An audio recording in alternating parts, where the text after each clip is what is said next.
Alors, la première remarque que je voudrais faire, c'est que je ne sais pas si vous l'avez noté, mais je suis le seul non-médecin.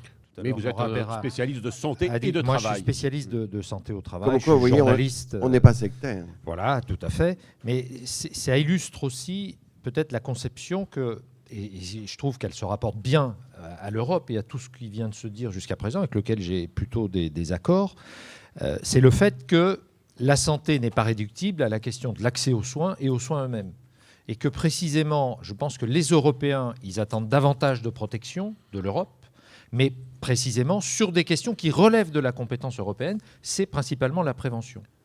Alors, est-ce que l'air que nous respirons, l'eau que nous buvons, les transports que nous prenons ou que nous ne prenons pas, l'alimentation, ce que nous mangeons, est-ce que ça répond en amont, avant les soins, à des objectifs d'une amélioration de la santé publique? À l'évidence, non.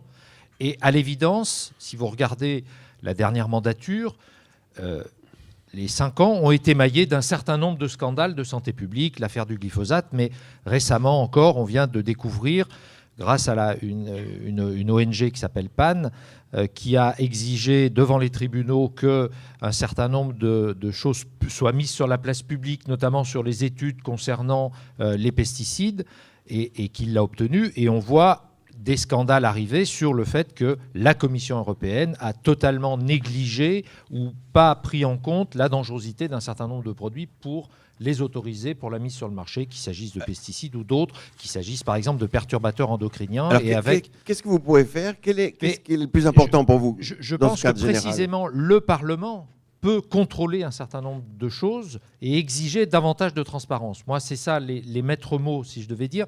Je vais prendre un exemple concret dans la dernière mandature.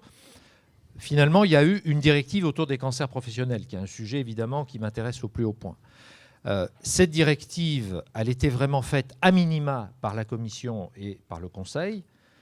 Et finalement, le Parlement, et alors là, au-delà des clivages traditionnels que nous, on voit depuis Paris, avec les différents courants politiques et ce qui se passe. On ne peut pas transposer, par exemple, je pense que Philippe Juvin pourra le confirmer, on ne peut pas transposer ce qui se passe au niveau du Parlement français et de l'Assemblée nationale à la façon dont ça se travaille, les textes se travaillent au niveau européen. En un mot, il y a des alliances. Mais il y a davantage de coopération, voilà. C'est beaucoup plus technique. Alors c'est peut-être moins spectaculaire pour la presse, dont moi je suis, puisque je suis journaliste de métier, mais il n'empêche qu'il y a un vrai travail parlementaire qui se fait. Un exemple sur cette directive cancer, le président qui présidait la commission au niveau du Parlement, qui est un libéral, il a travaillé, par exemple, pour qu'il y ait des dispositions qui soient prises dans la directive pour protéger des expositions professionnelles aux fumées de diesel. Et il a réussi, contre toute attente.